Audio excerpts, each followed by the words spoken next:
ತೋರಿಸ್ತಾ ಇದೀವಿ. ಇಲ್ಲಿ ನೋಡಿ ಜೋಕಾಲಿ ಇದೆ, ಇದು ಚಿಕ್ಕ ಮಕ್ಕಳು ಆಡೋ ಜೋಕಾಲಿ. ಅದು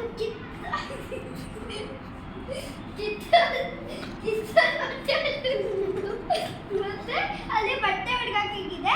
ಅಲ್ಲಿ ನೋಡಿ ಎಲ್ಲ